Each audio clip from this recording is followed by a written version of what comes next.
Hello, podcast listeners. This is your host with the most, JJ. We're going to start this episode out with a real Karen moment from Tucker. See if you agree with how he ended his conversation with a local pizza joint.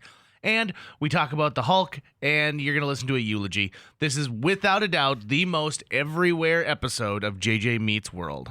And by the way, if you'd like to help support our podcast, visit jjmeetsworld.com where you can donate to our Patreon, pick up some killer swag at our merch shop, or click the link to Apple Podcast and give us a 5-star review. 1, 2, 3, 4. J.J. Gordon, sort of like that Indiana Jones, in that he's always sniffing out his next adventure. Yes, he is. He's always interviewing guests so he can have them on his show and they can talk about pop culture, arts, and leisure. J.J. has his flag unfurled and he likes his french fries curled, and he's fun and then he twirled as he goes to meet the world. He will march into the rain even if his ankle sprained. Take a peek inside his brain. This podcast is called J.J. Meets World. JJ, I had to put my Karen hair on yesterday. Oh, do tell. I did. There is a local establishment that you can buy pizzas from. Okay. Let's call it Bracey's. Okay. Uh-huh. Bracey's Pizza. Mm-hmm. They also, I believe, sell things like petroleum. Yep, things like that. Mm-hmm. And I love the pizza at Bracey's. It's so good. Yeah. And recently I've discovered my favorite pizza is actually also from Bracey's, and it's pepperoni and bacon pizza. Oh, you were mentioning this on a very cold day. So good. Well, the past couple of orders I've done from them have been totally messed up, and they've been really unhelpful. And so I finally had to call yesterday and say, can I speak with a manager, please? Oh. I had to say that, right?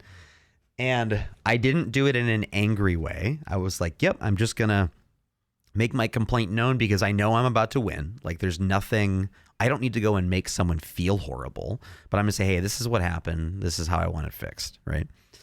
And basically, it's just, I order it through their website, and then the order is totally wrong.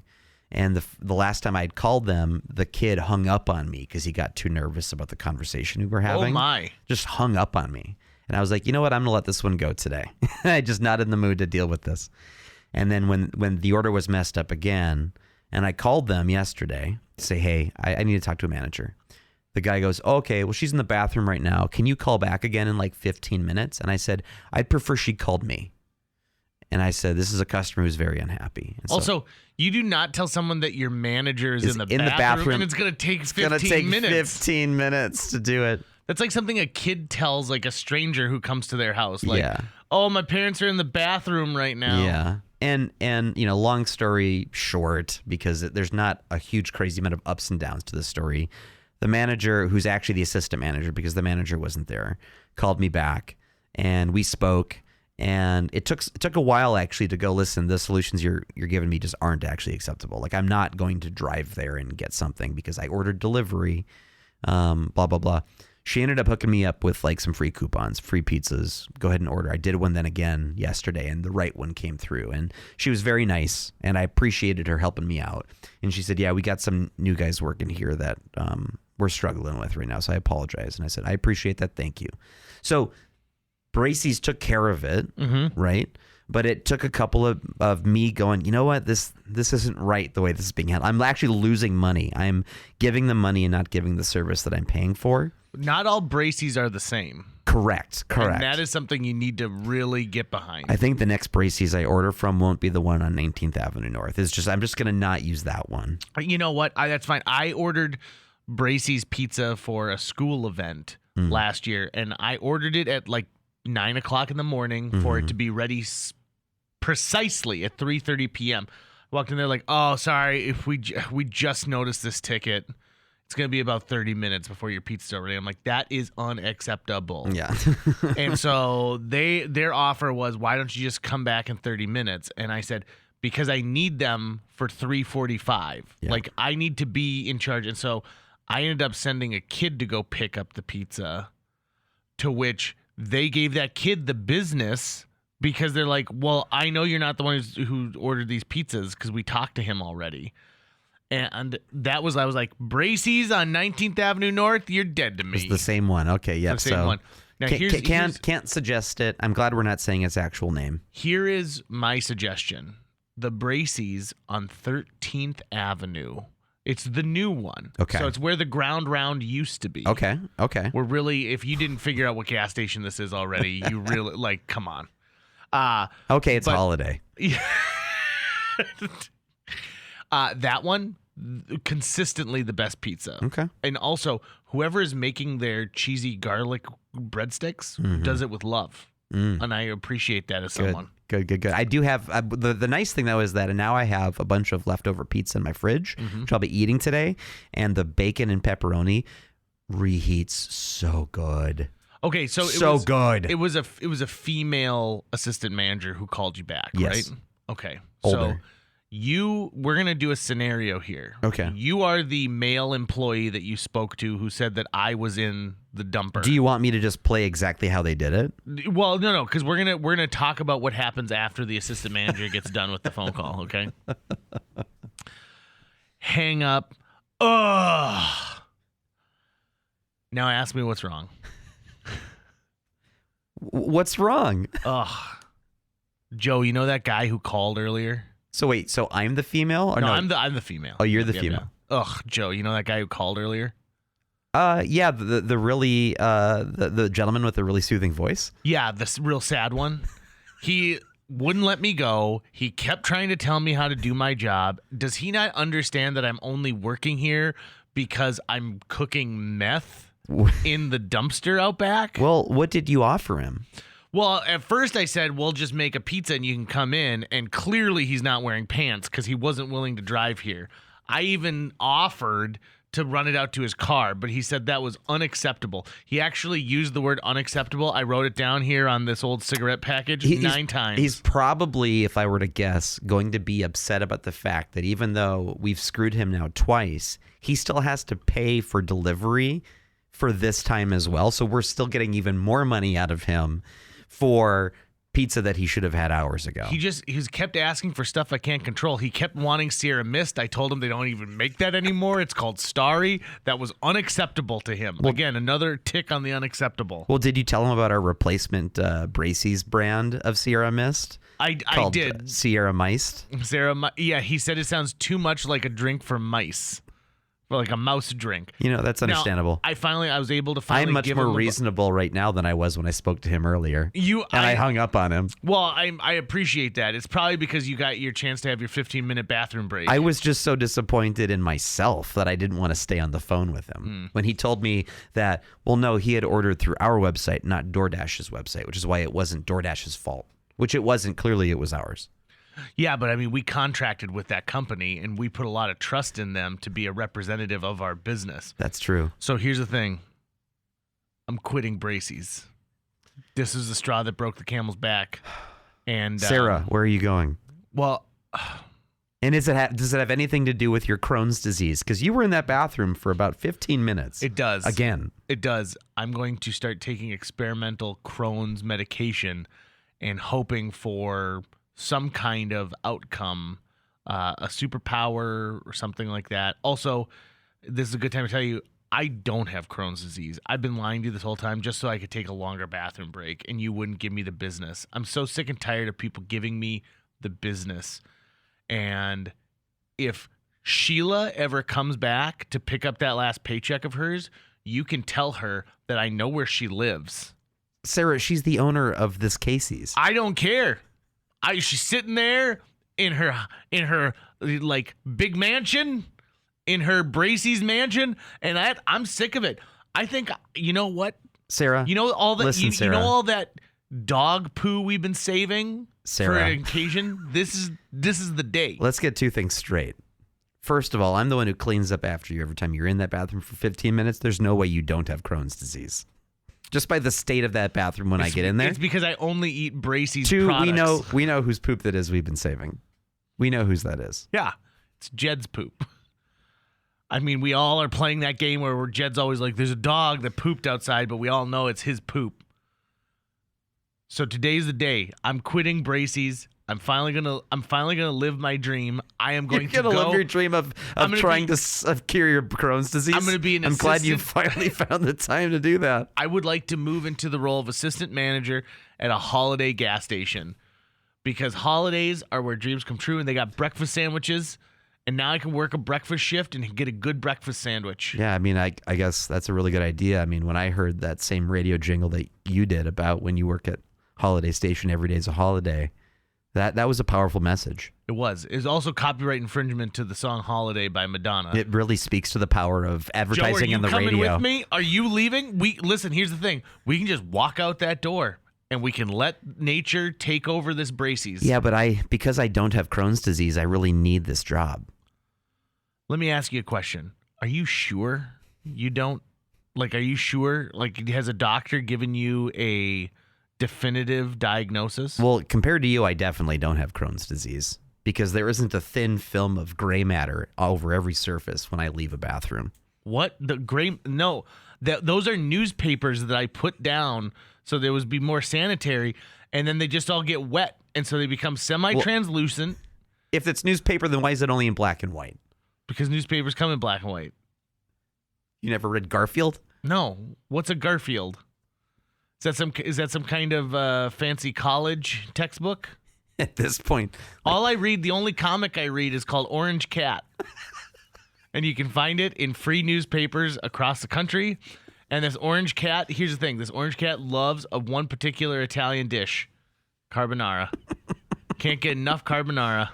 were you an Orange Cat fan when you were a kid? No. I was a huge Orange Cat fan when I was a kid. I know, because even into your adulthood, you loved the John minus Garfield or whatever that strip was, where they took away Garfield's word bubble. So good. Garfield without, I think it's Garfield minus Garfield, I think is what it's called. Yeah. No, that's phenomenal. Also, the Lasagna Cat YouTube channel is chef's kiss. Like, that is such a great YouTube channel. Have you ever watched that before? I have not. We've talked about it before, haven't we? Yeah, and I really should. Also, I'm very mad at this new Garfield film, like CG film adaptation that's coming out, because Chris Pratt just stopped letting him voice. Oh, is he voicing Garfield? He's voicing Garfield.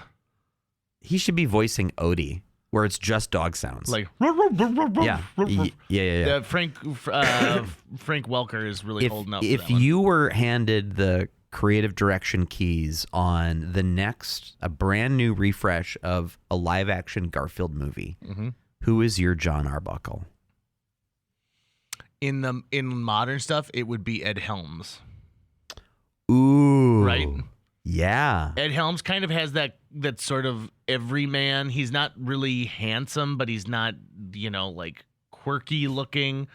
I think that he could handle the Garfield, the aspects of John from Garfield that he would really need. Who's the actor who plays the dad Phil on Modern Family? Oh, sure. What's yeah. his name? I don't know that actor's name. Phil Dunphy is his full name on The Modern character's Family. name. Yep. But Yeah. he'd be good too, right? Although, do you think he's maybe slightly too old? Because where do you place John's age? It's your adaptation of the film. That's good. That's a good call. Right? So it really just depends on how you want to do it. I think it would be fun to do an older John Arbuckle, a la like Bryan Cranston, because In fact, that's Garfield minus Garfield. It is Bryan Cranston talking to a cat that he thinks is talking back to him, but it's not. Or it's just not. So there are actually two variations of this, and I think it's different creators who did it. There's Garfield without any word balloons, and then there's Garfield with literally no Garfield. Oh. Where it's John speaking to empty space. Oh, my. And that one is even better. I think that one is Garfield without Garfield or something like that. There's two variations, and I think you could embrace both on some aspect of it, because it just becomes a lonely guy speaking to nothing in his house. I mean, maybe that's the idea, right? Is you do a Garfield adaptation that doesn't have Garfield in it, and you just call it John. And it's about him trying to, ultimately find a Garfield for his life. Yeah. I also think that Nermal was just always really attractive.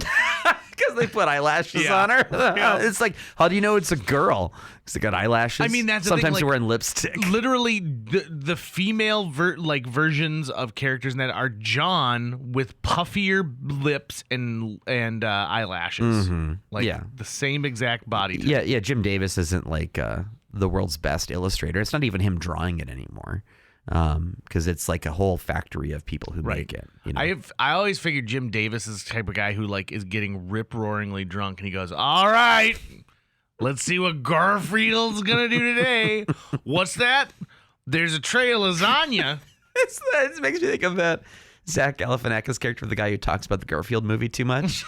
And Odie's up to his old tricks. He's Yeah. Okay. Well, now that we've pitched a new Garfield movie, I think that we've really done the Lord's work in this. we have.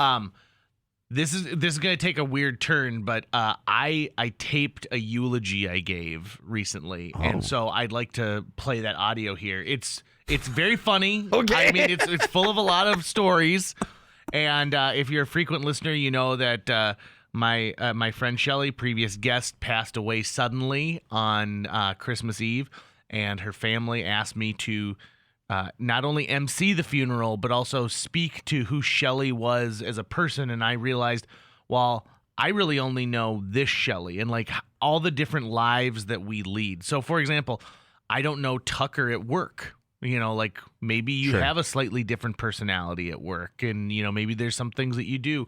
You don't know JJ, who's the water skiing enthusiast, because people don't realize this. I'm really good at water skiing. I've been really good for a long, long time. It's like Hulk has different Hulks that come out. Right, and it's exactly. like, which one is it today? Right, and the Avengers are like, have you met the Hulk who loves baking? Be like, he never shows up to the Avengers campus. You should be happy when it's like the Joe Fixit Gray Hulk, when it's like, oh, I can have a full conversation with this person. He's not going to smash me. That's great. Yeah, I like not being smashed in general conversations. And that was the Gray Hulk? Yeah, the who at one point goes by the name Joe Fixit. So there's, I think I thought that was maybe the illustrator, but he No. goes by the name Joe Fix. It was- Why would you go by a different name? You still look like the Hulk, right? So yeah, there was a period of time. So the very first Hulk in the comics ever was a Gray Hulk who was not monosyllabic. He would have, "Oh my God, I can't believe they're running after me," and stuff like that. And then they quickly changed him to a Green Hulk because it just stood out more, Okay. and it turned him more into just like a brutal beast. The way it works now in the comics is that there are actually multiple personalities in Bruce Banner's head, and which version of the Hulk comes out is the one that you see. And typically it's called Savage Hulk. That's the normal Hulk that we're used to, is green, Hulk smash, and, you know, puny humans and stuff. That's sort of the dominant personality that comes out the most. The Gray Hulk also goes by the name Joe Fixit, because at one point the Gray Hulk personality became dominant and went under the pseudonym Joe Fixit in like New Orleans as like a mobster. And I mean, you're like, that's Hulk right there, but he would dress as a mobster, and he teamed up with like Wolverine and stuff. Why would you go by the name Fix It? It makes you sound like you own a small hardware store. The idea is that was just his mobster name. He would, you know, you got a problem, well, Joe will fix it for you. You know, he was that kind of a thing. But Gray Hulk is this physically the weakest Hulk, and when he gets angry, he actually gets weaker. So he has to like keep his head about him and stuff, and he's still really strong. Versus Savage Hulk gets stronger the angrier he gets. Then there's Devil Hulk, which came out in a certain storyline, who is sort of like Savage Hulk, but there's just no talking to him whatsoever. He's just pure rage. I think there's Scar, which is like a King Hulk from like there's a few other versions of him. Did he kill his brother? No, but they all battle inside his head. And then there's at one point where the Gray Hulk, Joe Fixit, the personality took over, but he didn't turn into the Hulk. So it was Bruce Banner walking around with a Hulk personality. Sometimes that happens too. Oh, where he's like, let me punch this wall, and then his hand like shatters. Yeah, like Savage Hulk's personality might come through, but he doesn't physically transform. Okay. Well, That was a lot there. This is a good transition into my eulogy for Shelley's Shelley. eulogy. Yeah, as we already had a really good transition to it already, didn't we? Right, yeah, it was perfect. Okay. Enjoy, which is weird. I guarantee you mine is not going to be as put together as Valerie's. Just 100%. I was asked to speak about Shelley's life, which is a difficult task because looking around this room, I see Shelley's 50 different lives she occupied all at the same time. And if you were ever with Shelley when two of those worlds collided, you would turn to yourself and say, who are they talking about? You run into someone from the North Dakota Air National Guard and they talk about her poise and professionalism. And you go like, she literally just got mad at McDonald's for not giving her 2 top buns on the same sandwich. So I want to talk about a couple of the different Shelleys that I've known throughout the years. First of all, it's when I had the opportunity to go to Rutland and direct those plays. I started when Shelley was 11 and ended when she was 16. That final year, my best friend Jared and I had to convince her that it was more valuable to be a part of summer theater than it was to work at some egg-related business with fertilizer. I don't really remember. I'm a concrete kid. And I will never remember the first day when we accepted the job. So we had to drive down to Rutland, a town we had never been to before. And this is in the era before even MapQuest. So we pulled out the old actual laminated map and we couldn't find it. That was the thing, is we could not find this town. So finally, Jared said, why don't we call the sheriff's department and they can tell us at least which county we're looking in. We get down there and my impression was we were auditioning for the job. And I think for Ione and Pam, they were auditioning themselves for us to agree to come down. So at the end of it, we both awkwardly were like, yes, we'll see you on July 27th. Sounds good. And then Ione pulled me in and warned me. She said, my daughter, Shelley's gonna be a part of this show. I said, okay. And I thought, okay, here's where it's the hard sell, right? Like, mom's telling me I gotta give her a really good part. No. It was a full-on warning that her daughter was gonna be a handful. And then, after talking to Zach, I found out she gave that same speech to him. Ione, you've been warning people about Shelley for her entire life. One of the first things that I learned when I was there is we had to invent games to keep some of the kids occupied. By the way, I am seeing the adult version of a bunch of those kids out there, and it makes me feel really old. But it is amazing to see you. So we had to invent these games, and our first game was run around the building 3 times. And at that point, it was just, Shelley, you just gotta run off some energy. Then she taught us how to do cartwheels. On our second day out there, she rode a horse up to the porch of the house we were staying in, and it kind of blew our minds. And little did I know, I was becoming friends with someone who I would hold so dear in my heart and have such a huge influence on my life. Shelley eventually got to direct. And so she went from being an actor in the group all the way to being the director. And on the Wednesday, she started on a Monday, on a Wednesday, she called and she said, I am so sorry. I didn't realize what it was like to be on the other side of that coin. And I said, have you used the runaround game? She goes, we used it in the first 20 minutes. I've known every single job Shelley's had from year 18 up because I am constantly put down as a reference. I don't know why. Some of the times it's been interesting, when she's applying for a job to work at the boot store in the mall, that's a pretty easy one. But then all of a sudden it's like the Pentagon calling and they're asking me like, is she a loyal American? And I said, I've never really thought that about my friends, but if there is one, it would be Shelley. I had the good fortune to run into Shelley at Space Aliens her freshman year of college. I didn't even know she had moved up to Fargo. I didn't know she was going to college at NDSU, but she just happened to be the hostess at the stand. And I said, Shelley, so great to see you. What are you doing now? And she said, well, I'm going to college, but I'm also doing this because Shelley wears 30 hats at the same time. And I said, well, would you ever want to join our comedy group, the Line Benders? She said, well, yeah, that would be great. What is it? And so I explained, well, remember when we did improv as part of summer theater? She goes, yeah. And I said, we do that, but we do it in front of like random groups of people. Oh, that sounds awesome. So Shelley eventually becomes a member of the Line Benders, and it starts like this. I like that new girl. That girl who did that horse impression was awesome. And then finally, Shelley is one of the strongest improvisers I've ever seen. And I can't tell you the amount of growth that she had as a performer. It was amazing to see. And it was really fun to watch her frame of reference open up, because when I first met Shelley as an adult in Fargo, it was like finding a cave woman. And I'll explain why.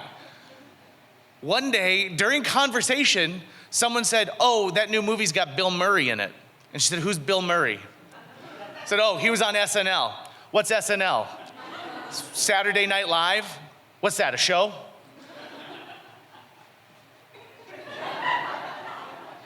There was not a single pop culture reference that Shelley had a direct relationship to. And it was amazing. It was like honestly being like, listen, there's 3 Back to the Future movies, but you'll like the 3rd one because it's got horses in it. It was amazing to watch her grow, and she realized that she's got to have this quick education in exactly what it means to be someone who, I don't know, watched 20 minutes of television. Clearly, the Pearson family spent a lot of time outside. And so that was a lot of fun getting to work with her. And then she expanded into different areas of performing with us, one of those being crisis intervention training.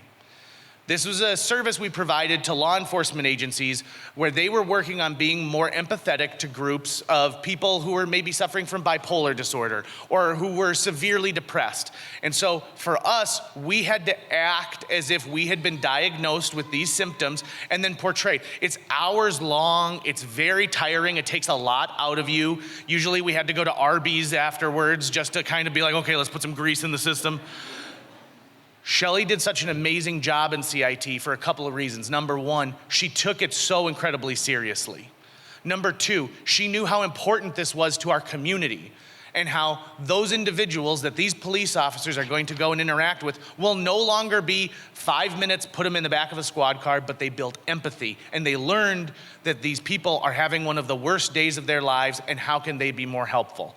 And lastly, Shelley had absolutely no shame in embarrassing police officers. After the first session, one of the things that the cops had told us was like, you need to act as if this is like a real situation, and normally people aren't very polite. You know, no one's using decent language. And so I remember talking to Shelley and she's like, "Oh, I really gave it to this one cop." And I said, "Well, tell me about it." She was like, "I told him he was a piece of crap." And I said, "Well, okay, listen, we're gonna have to amp that up a couple times over." And Shelley would tell me about running into these police officers at places like Target and being embarrassed because she said just these awful things, and that person embracing Shelley and saying, "Thank you so much. This was the most realistic training I've ever had. I actually used it recently." And Shelley was a part of that story. And then we started this thing called the Gastro Pub Quiz, where we did trivia at the Fargo Billiards and Gastro Pub every week. Now, Val said that Shelley found Zach, but I'm gonna be honest, I told a real big lie. Shelley came in and she was talking about the cute guy at that table, and I'm like, "Shelley, last week he was asking about you." She said, "He was not."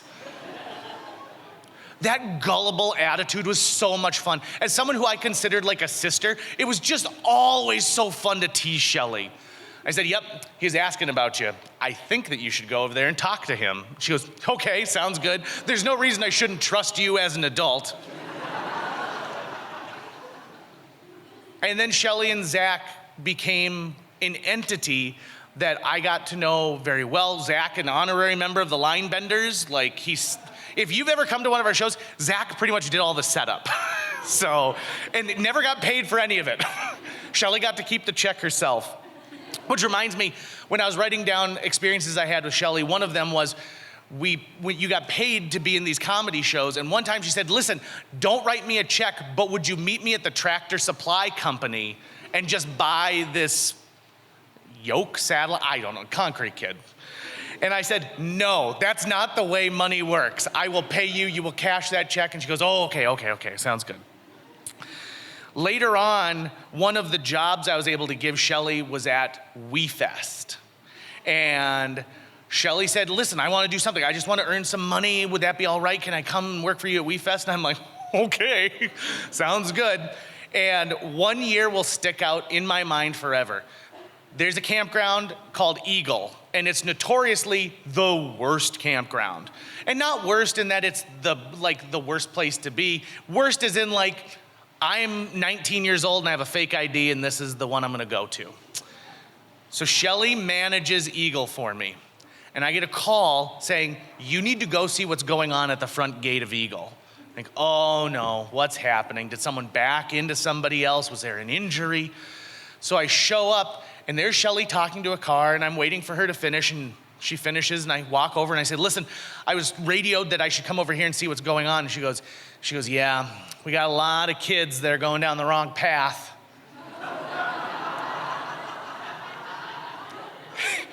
I said, well, that's a pretty harsh judgment considering most of these kids don't even get out of the car. I said, so what do you mean? She goes, we got a fleet of fake IDs.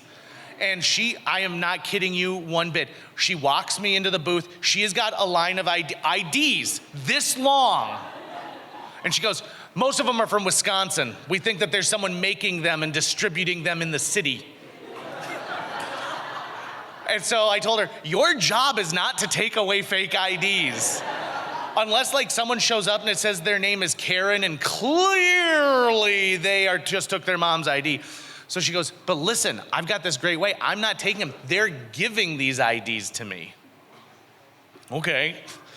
So I said, how's it going? She goes, just follow me to this next car. So we go to this next car and she turns around and she gives me a knowing look saying like, I'm gonna get all the fake IDs out of this car.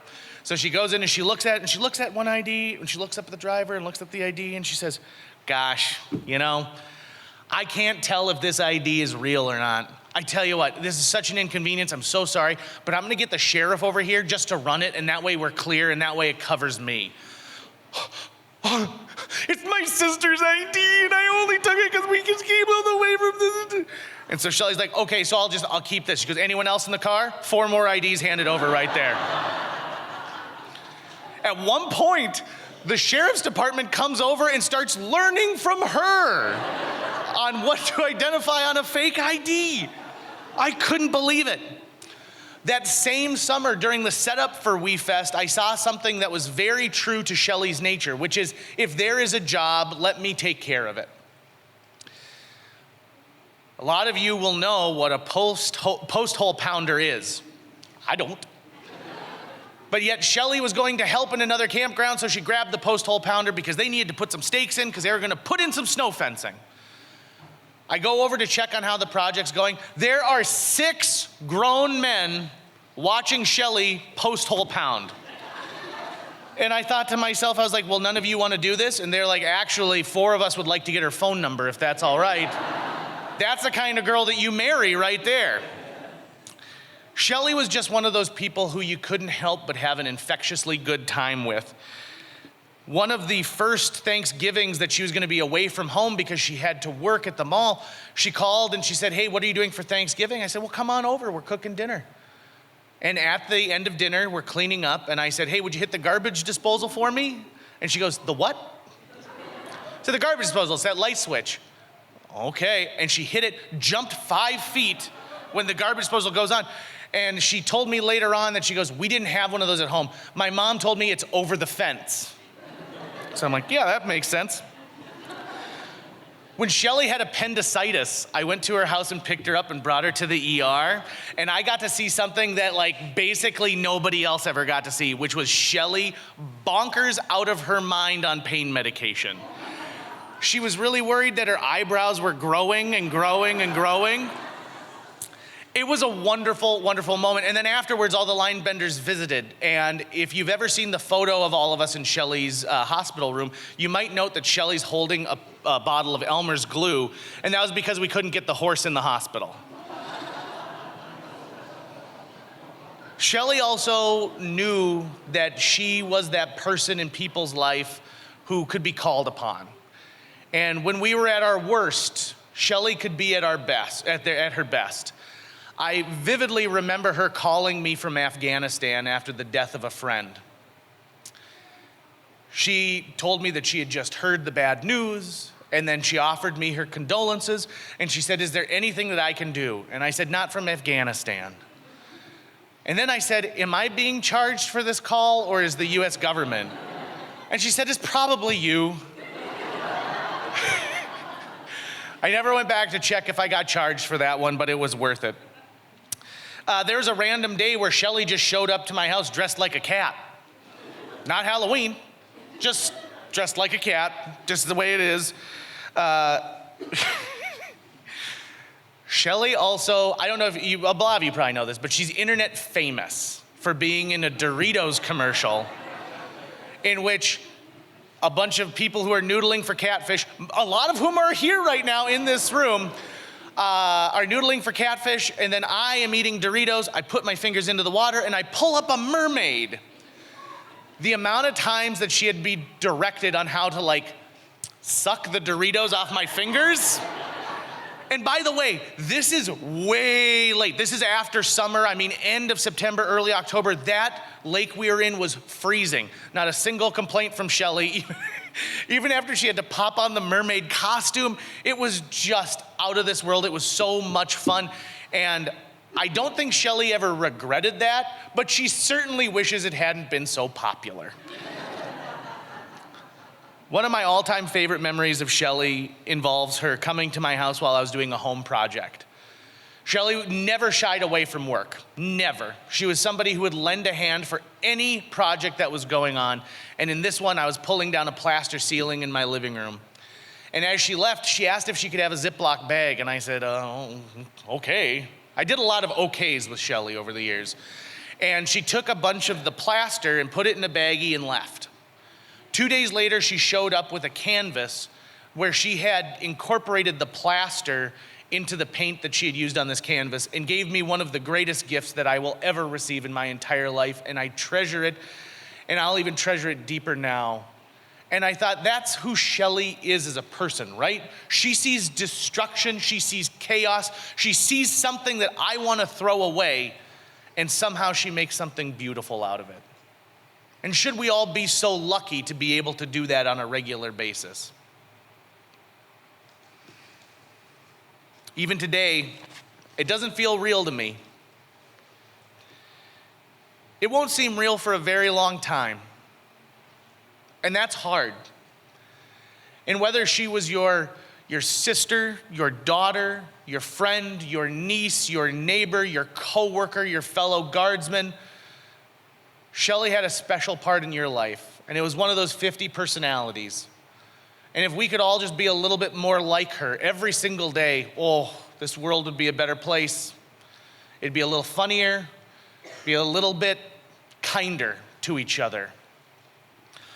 And so my last story about Shelly, as I wrap things up here for my part, is Shelly and horses. Big part of Shelly's life. I never really understood it. Again, concrete kid. Why would you want to go out and have to do chores every single day? What benefit are you getting from this animal? Finally, after years, Shelly told me, this isn't an animal. What this is a part of my family. It's a friend.